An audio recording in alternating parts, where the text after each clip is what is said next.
I have Jim on again. I'm sure so many of you have become familiar with his face, and it's always great to have him on. And we have a special guest today. It's going to be Zach. Zach, tell us a little bit about yourself. He's Jim's son. And this is his first time on. And so, Zach, just give us a word about who you are. Well, how to narrow it down? I guess. So Jim is my dad. And I've known Jeshua for, I guess, like maybe 15 years now. And I work with my dad and doing landscaping. And in my off time, I write essays about faith and depression and other light things like that. I don't really know what I'm supposed to say right here, but that covers some of it. Well, the title of your podcast you've been doing forever is called "Not a Victim," so that kind of wraps it up, or kind of heads you in the right direction with it. Anyway. Yeah. So Zach is a very deep thinker, and I want to bring him on here more often. And he tends to kind of like parse his thoughts out in a very articulate way. So I think that he will be helpful to everyone. And all of us have been gone. Like, we took a hiatus of 2 weeks here. I was in Dallas, Texas a couple of weeks ago. I think, Jim, you were in the Panhandle, and Zach, you were like in D.C. Tell us really quick, Jim, how was the Panhandle? Yeah, well, I was at 30A, so you told me about that. I was down there. I guess you kind of bump into it. You're kind of right there. So, great time. Weather was good, and the weather was not so good here. So we had great time with family, and I tried not to do a lot of restaurants, Jeshua, because they get in both of your pockets down there. I got a couple biscuits, and it was $50 with a tip. You know what I mean? I'm like, okay, we're going to Walmart. My next restaurant was Walmart, so I was camping. But it was a great time. Man, we had fun and just enjoyed being with family. Had my grandkids. It was great. 38 is a place I've always wanted to be. And Zach, where were you? Yeah, so I stayed at Airbnb in downtown Washington, D.C., and it was an awesome trip. I went to kind of, I guess, violate my comfort zone and to just kind of stretch my comfort zone, really. And I was really surprised at how safe I felt there. I thought that the whole time I was there, I would feel like I was about to be stabbed. I don't know why. It is the swamp. I mean, it is the swamp. I don't know. I just don't live in a major city like that, so I didn't know what to expect, really.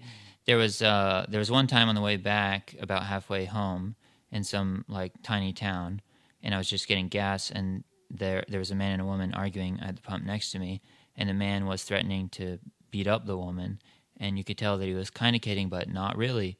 And actually, he didn't seem like he was kidding at all. And so that was a little sketchy, but other than that, the whole time I was in D.C., it was just a great experience, and I walked everywhere. It's very, like, walkable, you know? And one of the coolest things that happened to me is I was in the snow just walking around, and I started to see this, like, fenced-in area, so I just kept walking. And then I looked to the right, and I was at the White House. And it would have been cool to go there on a normal day, but to go there on accident was so cool, you know, to not even mean to go there. So you accidentally went to the White House. So while it was snowing, yes. It was this like, it was like standing in a photograph or something, you know what I mean? So it was a beautiful experience though, and the overall experience of having stretched my comfort zone and kind of forced myself to come out of my routine was really healing, I think. So that's cool. Did you drive there or you flew? I drove to a town like an hour south and parked my truck there, and then I Ubered in so that I didn't have to drive in downtown. That's great. Great. Mm-hmm. Did you see the Lincoln Memorial? Yes, it was awesome. Cool. Yeah. Well, that's really awesome. So we have some people traveling, and so today we're going to talk about conflict resolution. And we have a lot of topics to bring on, but I bring in conflict resolution because I think it really speaks volumes about our identity and how we view our identity. And so as Christians, the Bible calls us to be at peace with one another, even peace with our enemies, peace with our neighbors, our community. And so sometimes that can be difficult. And so I think when it comes to like conflict resolution for me, when I was younger, I would just kind of fling the handle off. But then I think as I get older, I start realizing there's certain bridges I want to burn, and then there's bridges I don't want to burn. And honestly, I've found as I got older, I just let God burn the bridges. I don't ever burn any bridge no more, even with my enemies, people I don't like or whatever. Yeah. I never burn a bridge with them. I don't think I have anybody blocked on Facebook or anybody blocked on my phone other than a scammer. So I just try to keep that. Obviously there's danger factors. For women, you have to block sometimes, but Right. I try to keep that to a minimum. I try not to make it be based on just how I feel, but based on let God block that person. So. Jim is a little more experienced, perhaps, than the two of us. And so, Jim, what would you say about conflict resolution? How have you dealt with that? He's in the swamp over there in D.C. He felt safe, and then he goes to some small town, and a couple is in conflict, and they're, you know what I mean. He just felt like felt like he was in danger. You know what I mean? And a lot of conflict happens with people close to us, right? I mean, really, we all want to be significant, maybe change the world, but it really starts with changing our own life and changing ourselves. So I would say ingrown eyeballs on this one, and for me, the most significant change in any kind of conflict resolution has to do with me taking a better an honest look at myself and make sure that something me and Zach talk a lot about, am I improving in the things that goal setting and things that in my own life? Am I just maybe not taking care of those things? And then I tend to get my excitement turning the knife on a relationship, and even an argument and something Zach said even tonight, that an argument may be the most exciting thing that happened all day. You know what I mean? So Yeah, we're switching something, even though it's not fun, or we kind of tend to do that. So I want to make sure that I am taking the guy in the mirror and kind of reaching and growing and looking honestly at maybe some conflict in my own personal life, like the recording in my own thinking, and kind of resolve some of that stuff, because then the external conflicts, they seem to be I got a little bit better footing. And so versus if the internal's really in a lot of chaos, then I'm wanting to turn the knife, for some reason. I like that. So you're basically saying deal with this inner peace. Have inner peace first, so that it doesn't express itself as like unreasonable disfavor to everyone else. So. And I think that could be another podcast, another whole night, another whole show. Like, how do you get the inner peace? Because there's a lot of neat ways to do it, and we men don't tend to be real expressive with one another.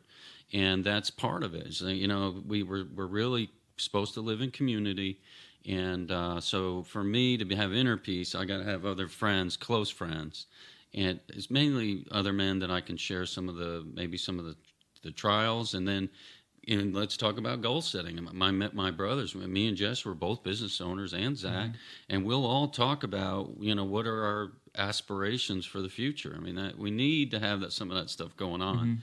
So that when conflict externally comes, I'm not out of place. So what do you got? So Zach. I wanted to read a quote that's directly related to some of what he was saying. That I've noticed this when I've been in previous relationships and stuff. That once I have an overall sense of like fatalism, I guess, then conflict becomes extremely.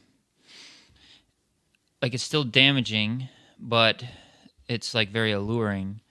And this is a quote by Dostoevsky. He said, "Right or wrong, it's very pleasant to break something from time to time." And he's speaking to this like human thing, that when you feel like your life is boring and meaningless, then you go into, I'll speak for myself, then you go into this thing where a kind of like sabotage has this like almost like lust like pull, and I can't like explain why. It just like has this like grip that it shouldn't, that's so like attractive. And it's something like when you're sabotaging your own like future in life, you have this like deep sense that you're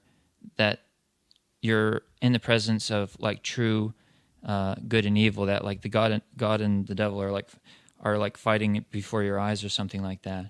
And when you spent that whole day and that whole year feeling like you're a nobody that no one would miss and that nothing you do ever matters, then just to be in the presence of these really strong spirits is now really enticing.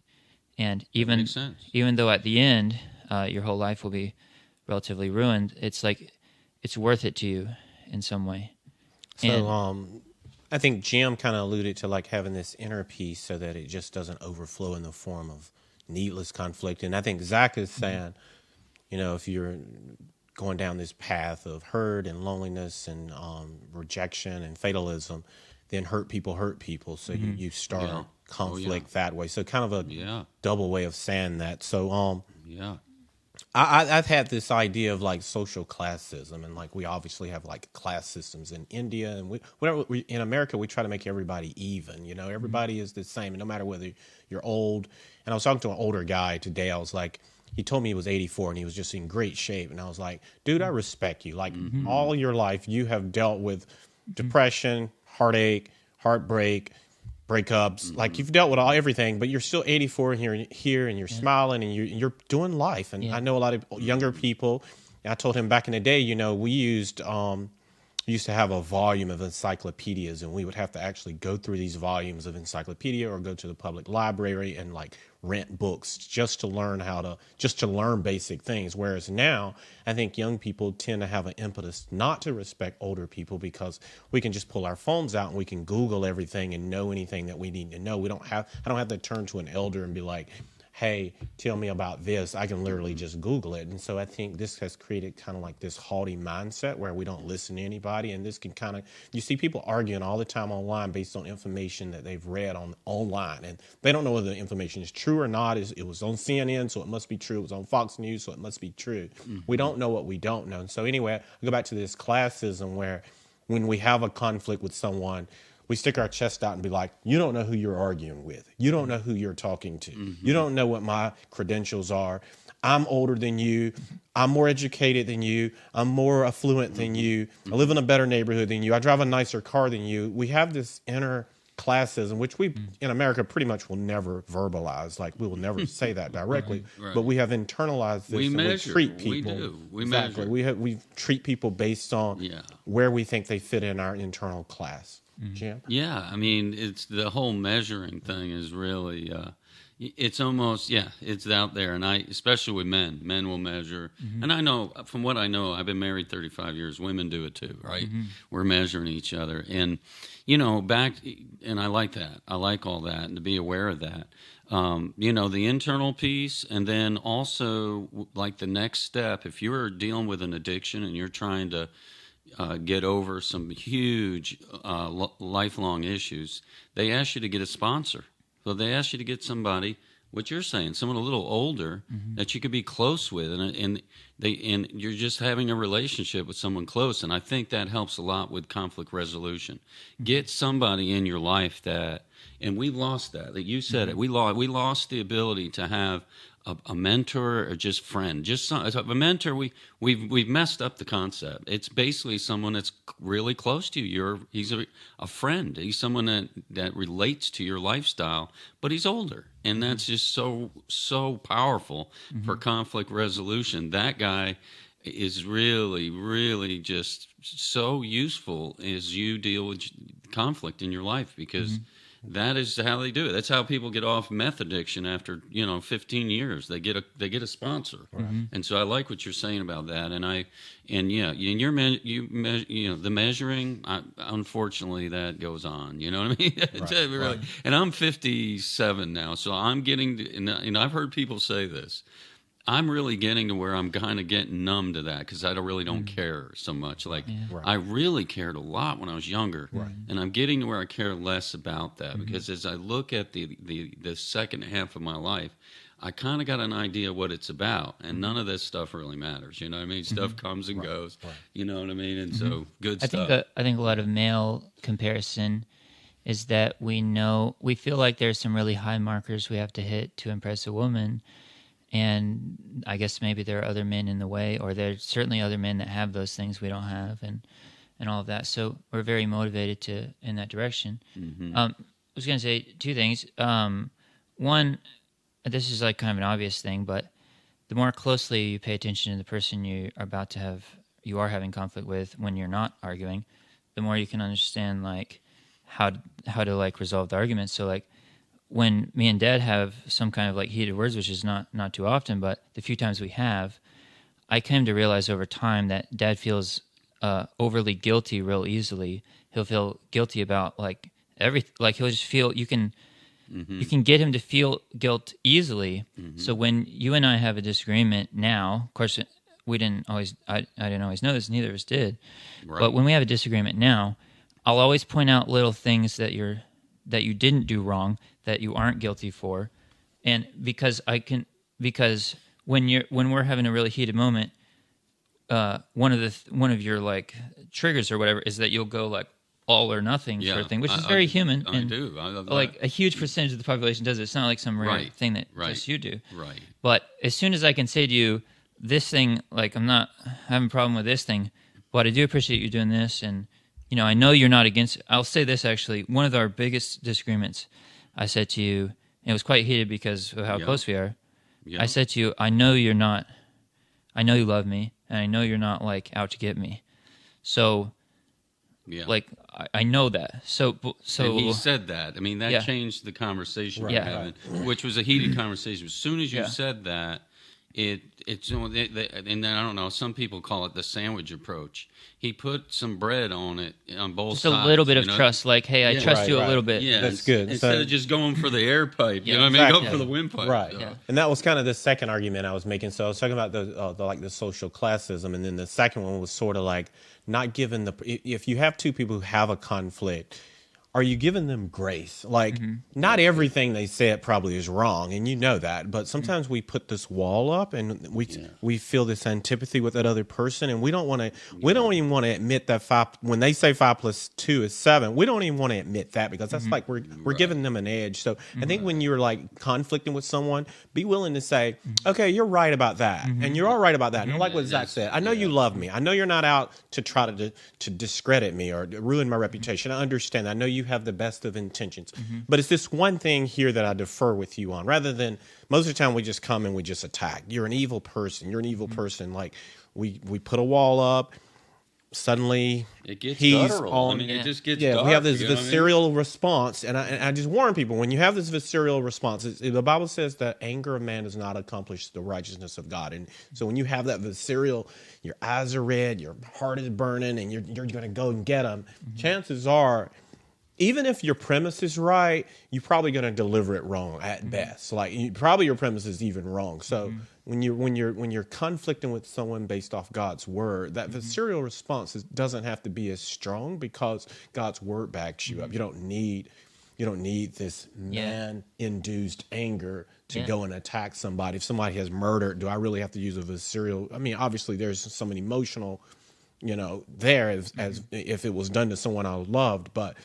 I like what he's saying. He's like he's given grace, and then at the same time, only he's using a little scalpel and just dealing with just the one issue that we're conflicting with, not going all the way back to maybe something that happened years ago, the overall character of the person. Let's go to this one thing and let's get hang on, Zach. I want to relate to your audience in that. Back to Zach's example, I am very hot-headed. I boil just below the surface, and that's why I said what I said a few minutes ago about inner peace, because I work on it. It's something I'm working on. So if that's you out there, the step one in a conflict is don't say anything. Just hold it. Just hold it, because if you're like me. You're quick to just throw the baby out with the bathwater, and then you can just go. I can just get right in the deep water really fast with my tongue because of my level of anger or passion. Right. So step one, just if you can't be like Zach and be real measured, even like Jeshua, these guys are more measured. If you're hot like I am, just don't say anything at that moment. But then step two is you gotta say something. Well, a lot of men out there are just passive and they're just stuffing it, and it comes out later in different ways, and you don't respect yourself if you don't say something. And I love that, Zach. You've been really talking about that with your brother and all. You got to respect yourself by saying something, but you don't have to do it with all that passion.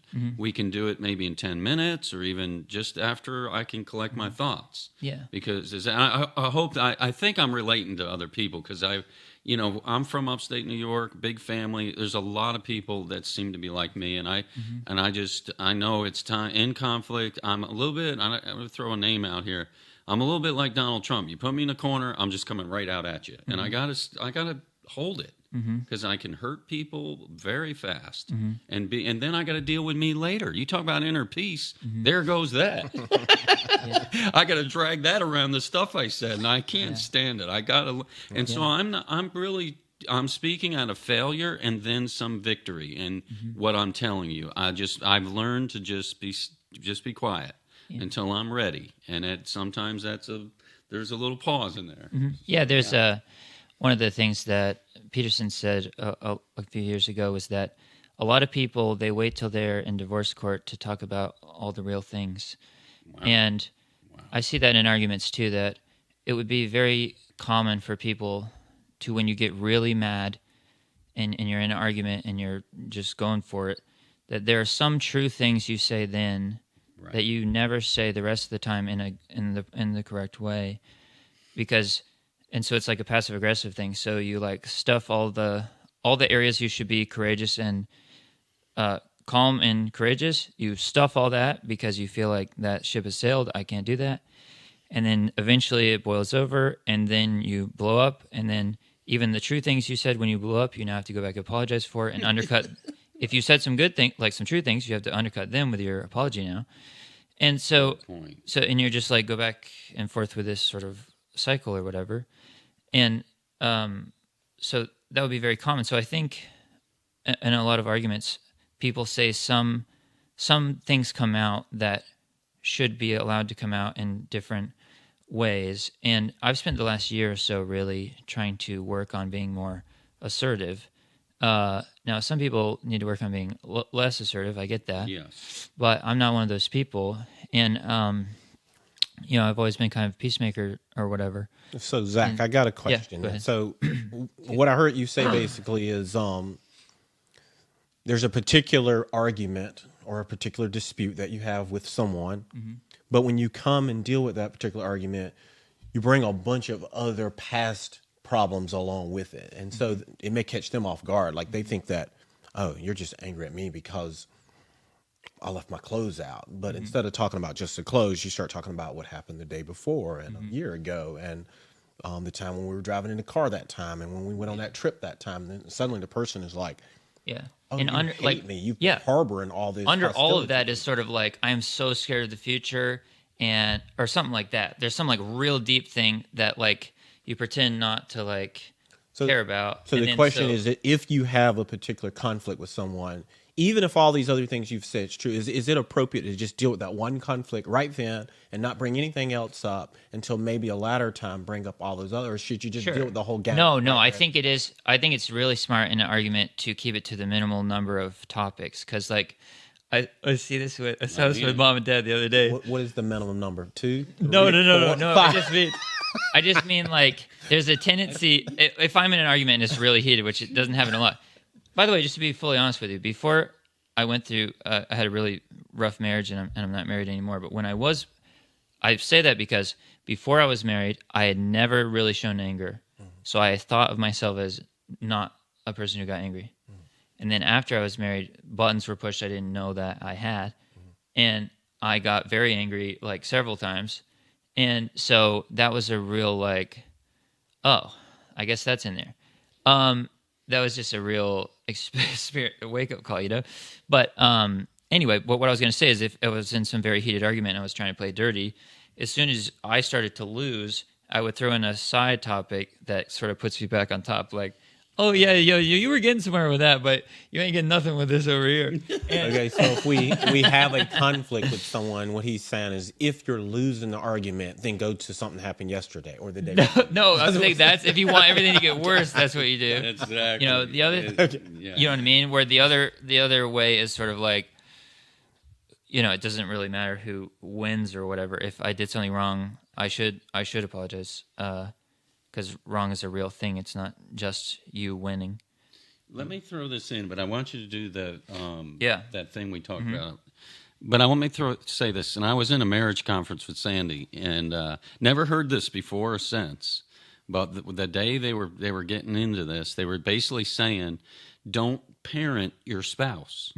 That was the concept, and I've never heard it before. And I'll tell you, that day it stuck with me. This would have been 15 years ago. I use it almost every day.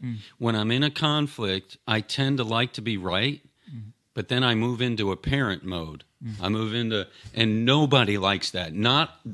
Every single human being above 12 years of age does not like you smearing their face into this principle that because you're the parent and you just seem to have the edge. It doesn't work. Now I've learned not to parent. If I can help it, on a good day, I'm not trying to parent anyone in any problem anymore. I'm not your parent, don't want to be your parent, just want to look at the topic at hand, and just let's resolve it with logic and truth, not me as a parent, because that whole parenting thing is a way of you just kind of smearing and kind of, I'm going to teach them the respect, and they shouldn't have talked behind my back or messed up my credibility, so I'm going to go in there and parent them, almost like pastor them. I'm going to be their pastor for a minute and stop all that. No, people don't like it. On that note, it was something that really stuck with me. I realized that whenever I was having a conflict with someone, like, all truth comes from God, and every truth that we know is because God has imparted an ability for us to understand that truth. And so I learned that anytime you're having a conflict with someone, your overall mission is not to force this truth into them. The overall mission is to try to allow them to stop resisting the truth that God has already established. And for example, if I'm having an abortion argument with someone,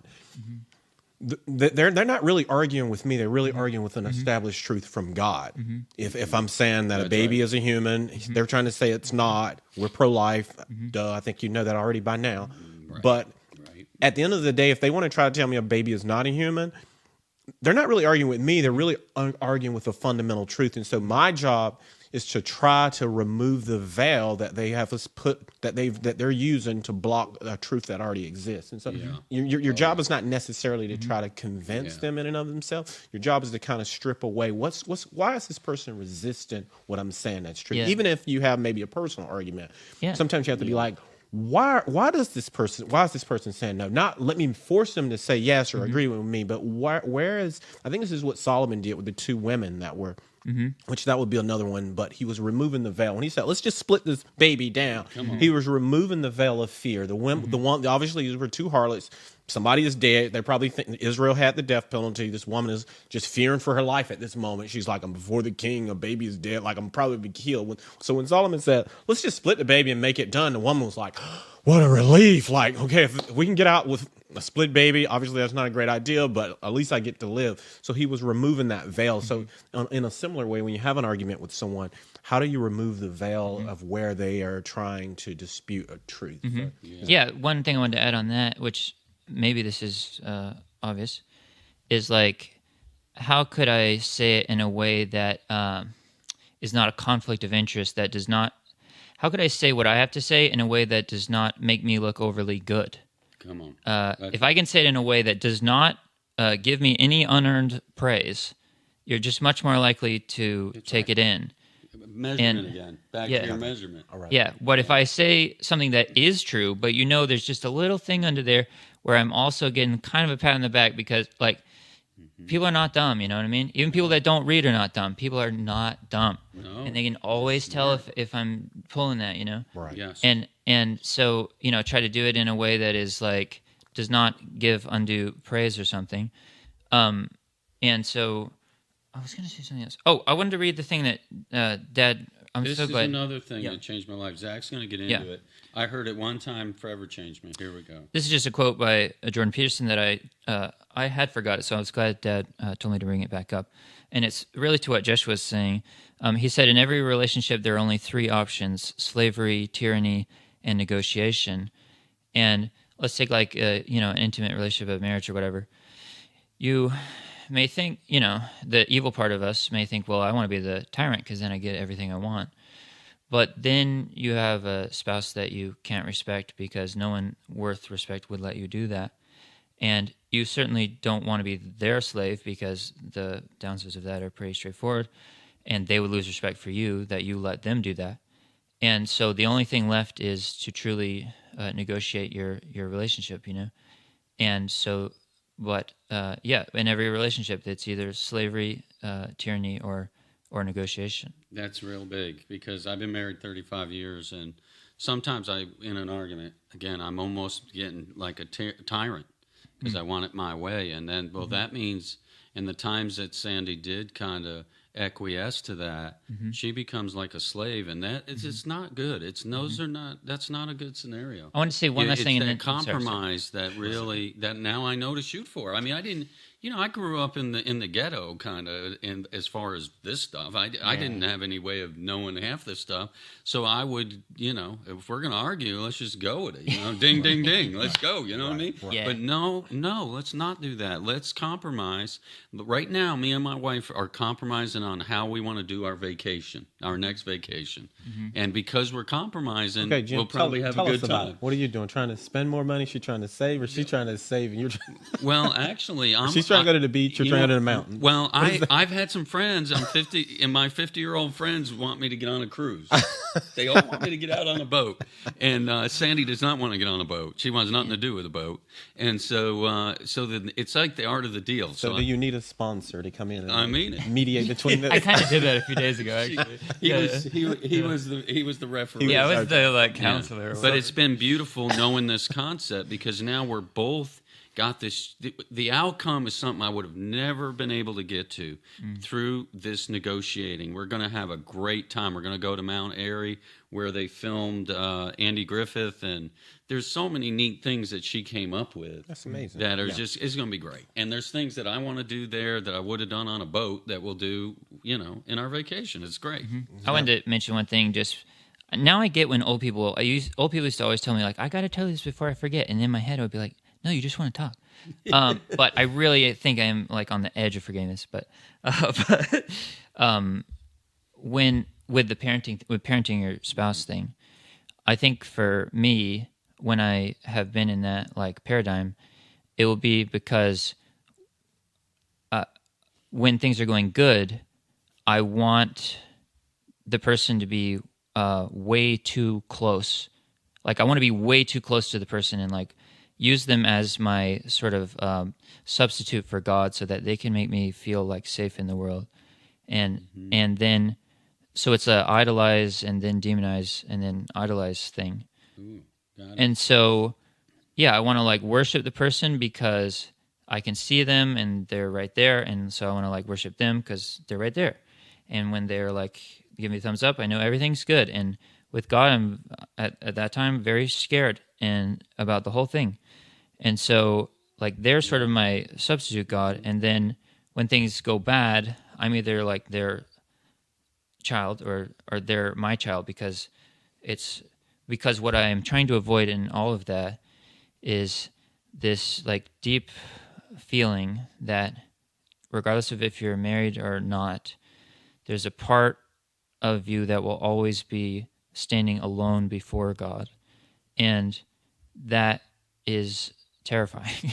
And so that's really what I want to... That's the inner peace thing again. Right. Yeah. I mean, which totally overlaps. Right. Right. Yeah, and so with the inner peace thing, like, how do you have that, right? Which is obviously a very long discussion. That's the other podcast we're going to Yeah. do. I mean, How to not... in here too, Zach. Well, I just want to say one thing on that is that I've had a lot of help through counselors. I know some people have had bad experience with counselors, and so they don't, they just have that it's a mess to them. But I've always had really good counselors because I've picked ones that shared my values and stuff. Right. So I have nothing but good to say about that. And what internally I can be quite tyrannical or very like, just very up and down or whatever. And so what a counselor has helped me with is, okay, so let's think that if I'm looking at my future and all the things I could be freaked out about or like scared of, I don't know. Some things I should like accept and be like, that's how life is or that's how my life is. And then some things I should like push up against and be real like courageous and like force them to be different. But and on all the big things, it's all clear. But on the things where it's not clear, then I start losing sleep because I can't tell the gray, should I be changing this or should I be accepting this? That is where it's really hard. And that's where I've had counselors who aren't a part of my family. They don't really know me super well. So they don't have a lot of like bias one way or the other. I'm paying them, so it's clear what they get out of it. That's right. So like they're so objective in that sense. And then if it's something I should accept, I can take it from them so easily because they're not in my business really. Right. Or if it's something I can change, then like, I don't know, it's just been so healing to me to be like, this really is tragic. I'm sorry that happened to you, which is like life-changing to hear from someone who's not in your life. Right. And then, which even though it wouldn't seem like it would be, it's just like anyone could say that. But it's so meaningful in that setting. And then, or they'd say, well, if you did this and this, then you could change this one thing that you're feeling like you couldn't change. You think you can't change it because you have all these other fears, but we're going to deal with all this or whatever. Yeah. Right. So what you're kind of talking about is classism to some degree, but it's like my counselor is in no class. Like I don't know where they really stand. They're not my father. They're not my preacher. They're not my brother. They're not being paid to be antagonistic. Neither are they being paid to be protagonistic. So you're kind of like, okay.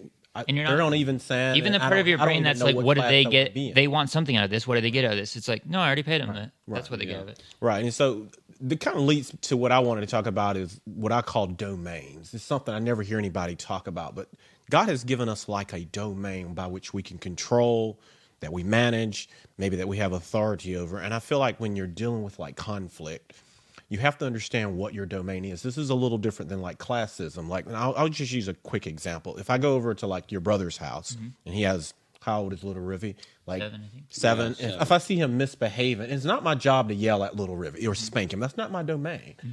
Even if he like maybe does something to me, my domain more is probably to refer him to his own dad and say, hey, Tony, this is control your son. Like, take care of this situation. So that's a small case scenario to maybe like, I kind of apply it back to my parents. Like sometimes I would have conflict with my dad when I was young and I would just blurt out what I was going to say. But as I got older, I realized my dad's problems are not my domain. Maybe he has this problem or that problem or that problem is not really my domain as his child. And this is kind of what honor your parents mean. It's not really my domain to say, Dad, sit on the couch and let me tell you how bad you are. Let me tell you what you've done. Let me parent you. It's not really my domain. If his actions are like really conflicting with my life and creating certain problems, it is my domain to say, Dad, can we talk about this? And I will deal only with those specific things that actually are harming me or doing wrong to me. But it's not my domain to say, Dad, you need to start getting up earlier in the morning, or you need to like fold your clothes up. Like there could be a lot of problems that your parents can have. Ultimately, as their child, it is not your domain to correct your parents, unless again it's overflowing into your life in a very toxic way where you have to say, hey, can we address this? And you only want to address just those one little things and never refer back to your mom and be like, well, Mom, don't do it. And you do it, Dad. Like, that's not your domain to get between their marriage. It's the same when it comes to like leaders, rulers. Let's say the president walks into here. It is not my job to like publicly critique a leader of a country. It's not. I think a lot of people get this wrong. Like when leaders meet up with one another, Trump can meet with Putin or Kim Jong-il. It is not really our job as a country to like critique leaders on a public stage, particularly when you're trying to negotiate peace. Like that's not really your domain. Your domain is your people of your country. You want to be at peace with these people. Obviously they got problems. You can privately tell your own people these problems. And I'm not saying publicly you can't say, hey, you shouldn't be committing this genocide or you should not be starting this war. Like, I'm not saying that either, but I'm really talking about those micro, he calls it parenting, but like this micromanagement where you're like, you can kind of do that with your children. I mean, as a parent, when your children at a certain age, you can be like, brush your teeth, don't be smacking, hold your fork this way. Like, you can get down to those micro levels, but as a parent, you only want to go so far with that. As they get older, you kind of have to say, this is the product of what I've raised. So, I was just going to say, domains. I love it. It's kind of like the parenting thing, but our desire to control comes out of our fear. It comes from fear. Right. If you chase that rabbit, it comes from fear or pride. I mean, the reason I like pride, parenting, because I like to be right. Why do I like to be right? Because there's some pride in that. I'm like, and the Bible's clear about that. There's, pride is one of those things that comes before a fall, Yeah. and I know that to be true. I mean, that is true. So this the whole fear thing, and I know I'm talking to people out there because I know enough people that are similar to me. Some of the control freaks, some of the people that are rooted in some fear or anxiety. We talked about in the last Get the last podcast. We went into some of that. Definitely. So I was going to mention something. That control thing. Pay attention. Go ahead on that. Sorry about that. Yeah. So I think this is pretty directly in line with what he was talking about. Recently, when I had a conversation with my older brother, I knew that I needed to change our interaction, and I knew that he loved me deep down, and he was not out to get me. No. But our interaction was wounding me. So, because now some people are out to get you, perhaps, and if that's your situation, I have nothing but sympathy in that case, and I don't want to say go be super sensitive in front of these people, those people, but so that's a discernment thing. But in this case, I knew that deep down he really does and did love me, but that our relationship had to change, and that I could not stay in the sort of mold. We're born. It feels like when you're born into a family, you're born into a sort of mold, and your whole family thinks that's you do this, you act this way, because that's the mold that we gave you in our family, and that's what's expected of you. Yeah. And so I knew that I had to change our interaction, and that he was not in the end out to get me. So I said to him, "Look, I'm not trying to nail you to the wall, because if I was really going to do that, I'd have to mention all the good things you did for me. Right. What I am trying to deal with is that I'm more depressed than I could be, and I know that to be less depressed than I am, I have to speak up in places that I have been quiet. And so once he could see where my vulnerability is initiating this conflict, this conversation, not him being an evil son of a bitch or whatever, but I have a personal wound that I carry 24/7. I'm trying to deal with that, clean it out, and sew it up. The inner peace stuff. And yes, it implies you, but ultimately I'm dealing with this, and that is, to Jeshua's point, that is I'm dealing with my domain. You are involved, but not nearly as involved as these other problems that I have. And so, and then that's just accepted so much easier, because that is really the thing. And if I had just screamed at him or whatever, it still would be the truth. And so, if there are people that you can show a little bit of vulnerability to, a lot of people, as soon as they see vulnerability, they get sweeter. They don't get meaner. And, it was just it helped a lot towards peace to just say, I need to be more courageous. Because I want to be less depressed. And that involves this conversation, but it's not, I'm not going to go home and think about what a bad person you are or whatever. That's I'm great. dealing with me, Yeah. So domains apply a lot as a pastor too. I've seen people come into a church and they've never been there. They're not a member there at all. They hear one sermon and then they get up, find a pastor in the back after the service and start critiquing him. And I'm like, sometimes it might, maybe that's totally necessary. It depends on what he said. Maybe I'm not going to say there's never a case you should do that, but it's good to build repertoire with people first.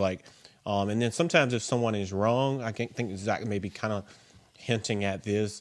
Sometimes it's good to go through the love channels with them to try to get those people to talk to that person. Again, I always use this example. Maybe you are a guy and you're deployed in the military for 3 years or whatever, and you have a child that was born right before you were deployed, and your wife has been there taking care of that kid. Well, when you come back to see your kid really doesn't know you. He doesn't recognize you. He hasn't seen you in 3 or 4 years. If he starts misbehaving, it probably wouldn't be a great idea for you as the father to start spanking him. You would probably have to turn to your wife and be like, can you deal with that? He trusts you, he knows you. So sometimes the avenues of trust that someone has is the best avenue to go in for critique and try to talk to the people that know him best. Maybe if the pastor has got something wrong, maybe you can talk to other people first and be like, hey, first of all, am I even correct about how I'm feeling? And then maybe get them to try to address it with him. Some people may say, well, you're talking behind his back in that case, but not if you do it respectfully. Kind of go to I wouldn't go directly to like I'm gonna use maybe someone's wife. Like if Jim's wife did something that I didn't like, I would not just call her up personally and be like, you shouldn't do this, and like that wouldn't be appropriate. I would go to Jim. They're married. I would respect that first, and I have a closer relationship with Jim than his wife, obviously.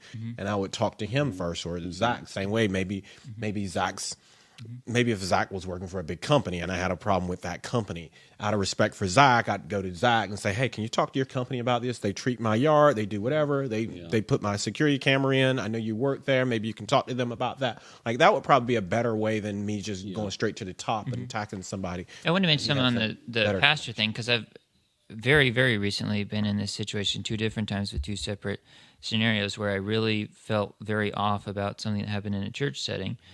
But I haven't said anything to either of the people yet, because I think of it in straightforward terms that I don't have a lot of money in those accounts, so I can't make a withdrawal right now. That's so good. That right now, if I correct, because because there's a part of me that's as evil as anyone else, and really likes the correcting and loves to see the shame on your face or whatever, You can and just all of that, you know what I mean? So all of the like feeling, all the positive feelings I'll get when I watch you, when I get corrected or whatever, to curb my own like evil in that way. I love that. I got to go, no, I have to show a lot of respect to you to put a bunch of money in this account so that eventually when I do make a withdrawal, there's still a bunch in there. That's so and I'm not so to that point yet. That goes to just what I was saying about the soldier that's deployed for so long. Instead of correcting that son, he's like, we hadn't gone on enough fishing trips yet. I haven't given him enough lollipops yet. I don't have enough money in the account. I don't have enough positive interactions with this kid to be deploying such a negative form of correction. And so, I really love that. Don't have enough money in the account. I love that. Jan, what do you got? I've got something real good. I was listening to all 3 of us tonight, and I'm thinking, if you're watching this, if you got this far into this, you're listening to 3 people who are pretty analytical. We're analytical about, and we even got to the point in our maturity, which we're all growing up, to be analytical about our faults and our conflicts. But you may be with somebody that is just volatile. You may be in a conflict that is just, volatile. I mean, there is no rationality. It is chaos. It is, when you think of your conflict, it ain't nothing like a 3 people podcast. It is just, it's crap hitting the fan. I mean, it's just, and I want to say this to you, that it's part of the don't say anything right now with the anger.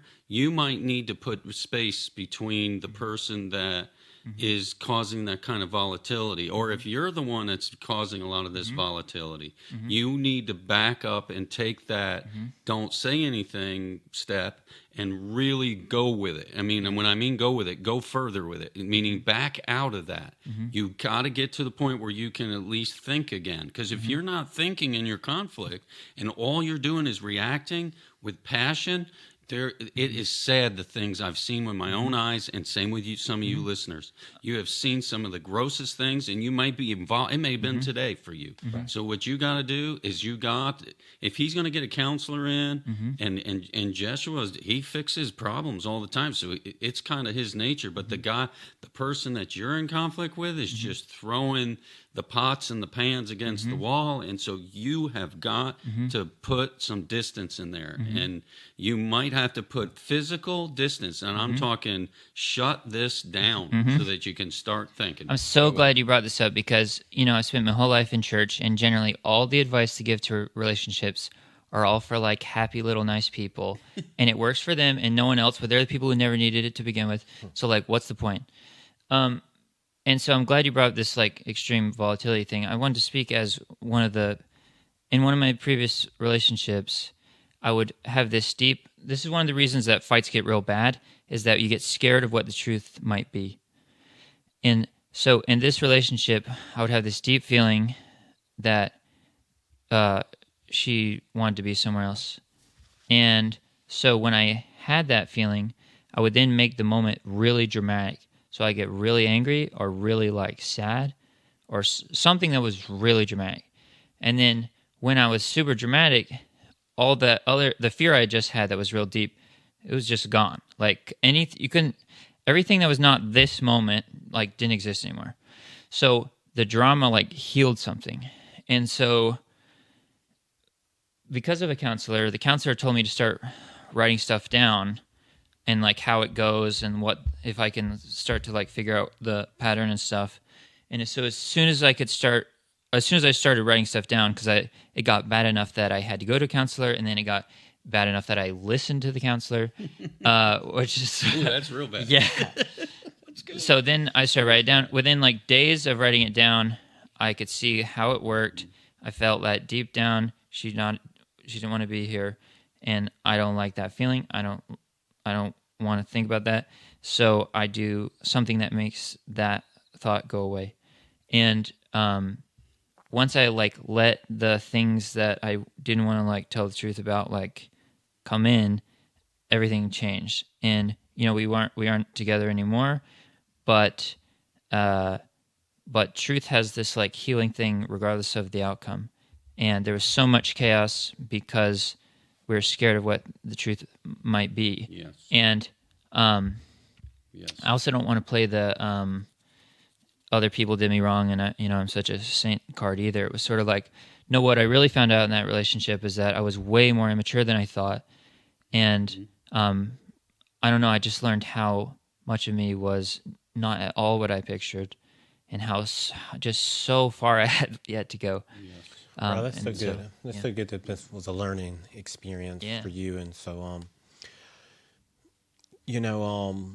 so it kind of goes, if you go back to what I was saying earlier about blocking people, I've always debated like, obviously very clear rules. Yeah, you should block somebody who's threatening your life, somebody who's maybe texting you all over all hours of the night. Like it gets to a point where you might have to block somebody. But if the person's a brother or sister in the Lord and they just said something you didn't like, it wasn't threatening, it wasn't like they were trying to disparage your reputation or anything like that. I just don't like they said, so I'm going to block them. I don't think that's necessarily a graceful way of dealing with it, because even if they were wrong, you haven't opened the opportunity for them to repent. You've just blocked them, and then later on, and I say this mostly because I had an interaction when I was in Dallas with somebody when I was there, and I was just really done. I was like, I'm taking you home, I'm done. So, and then she blocked me. So, and then I was like, maybe I overreacted. Like, but then when I try to text back, I'm blocked. So at this point, no room for repentance. To counteract, to go the other way, there's a concept in recovery which is called protecting your sobriety, and it could be alcohol, it could be something else. But it's sort of like sometimes when you block a person, it's not because they're irredeemable. It's that I am so out of control when I get close to them that I can't let myself get close to them, not because of me. Right. Because I can't hold it together. Right. That's exactly right. Yeah, if it's that volatility that's out of control, there's a certain spot. And we're getting ready to close this down here just a little bit. And I think this is a great night. Yeah. And I just want to speak to you. If you're somebody that just feels like your life is out of control, you take these steps. Do something. You heard Zach. I'm his dad, and he had learned how to take some real practical steps and I would take some steps away from the volatility so that you can get your feet under you, okay? And then we talk about mentors. Find people that love you, people that care about you. That's a mentor. A mentor's, I use the word accountability. That word's way overused. It's just somebody that loves you that you would live life with. So bottom line, right? I would reach out. I would get your radar up is the way I say it. And who is in your life that the Lord, they love you, they have your best interest, and they wouldn't pull you necessarily away from the person you're with, because sometimes I've seen that happen. But pray about that. But just don't run away. But you may need to step away. And if that makes sense. I was gonna say, as far as like moving forward into like more peace and stuff, one of the things I wanted to notice was that whatever I pretended not to care about was the thing that I really, really cared about. And so that was like the thing to like, let's start chipping away at that. Because my pretending not to care about it means that it's so meaningful to me, but I think I can't have it or can't accomplish it, that I just pretend like I'd never wanted to begin with. And so whatever you pretend not to care about is the thing that you really, really care about. And then, towards being less like tyrannical with the goal of where you do want to go. Because like I've been where my goals are so I don't know. I'm such a tyrant internally that I have to go back to pretending not to care about any of it because I don't know how to like do anything in the middle. And it's sort of like something in the middle is that I want my life to be useful to other people. At the end, I want to feel like I didn't waste it.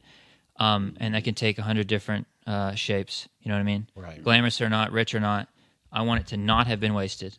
Right. Period. So we're pretty much at the end, but I think the end is the best part, and this is one of the biggest things I think you can do to try to mitigate conflict with people. And it's a very simple thing. You see where God did it with Adam and Eve. He's like, what have you done? He goes to Cain, where's your brother? And then you even see Jesus. What were you guys arguing about? They were arguing about the greatest in Mark 9:33. You see God, who knew all things, asking a question like, what have you done? What is this that you have done? And I just think that's so beautiful. I think human etiquette is kind of lost, like saying thank you, good morning, those kind of things like that. We may think, oh, he's just polite. But I actually think it's a proper way that God interacted with Adam and Eve. And he was kind, he was cordial, he was nice. He had good human etiquette. And I think down the years, we've kind of lost what human etiquette means. But I think if you have a conflict with someone, no matter how right you think it is, and there are some exceptions to this, but as a general rule of thumb, you should say, why did you say that?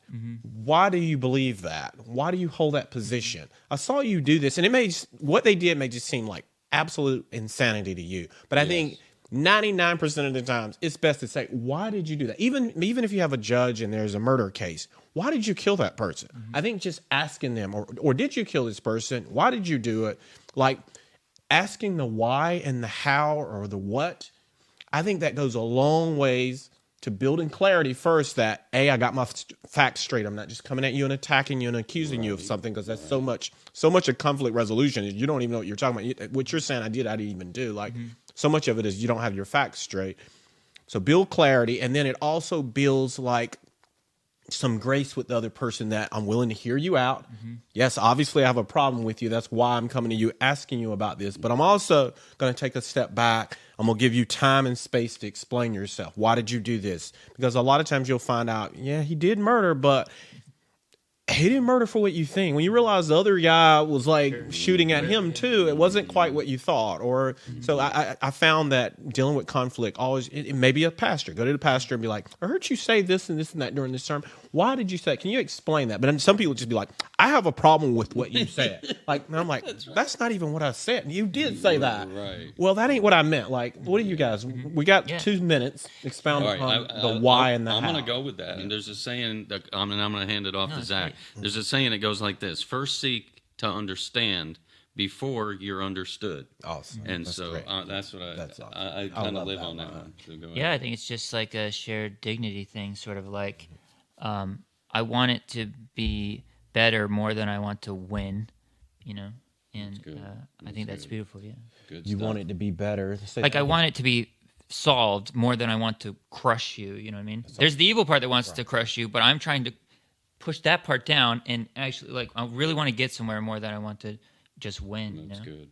Really Blessed good. are the peacemakers is what the Bible says. And I think as Christians, we should all be peacemakers. Yeah, like So, when possible, live at peace with everyone or something like that. Yeah. That's well, awesome. this was great. Yeah, Jeshua, thank you, I Jeshua. really It's been appreciate really you having fun. us on tonight. Me It's and an honor Zach. to be asked, yeah. Thank you for joining, and we'll be doing another one. And I hopefully, you guys, you can pick up on some of the wisdom of these two people here as they share tonight. And I hope you have a great time listening to this. And just feel free to leave some comments below. Tell me how you have dealt with conflict in your life. How did you resolve that conflict? Tell me what's that trigger mechanism for you that tends to create conflict. So anyway, thanks for watching. Very good. Thank you. Yeah.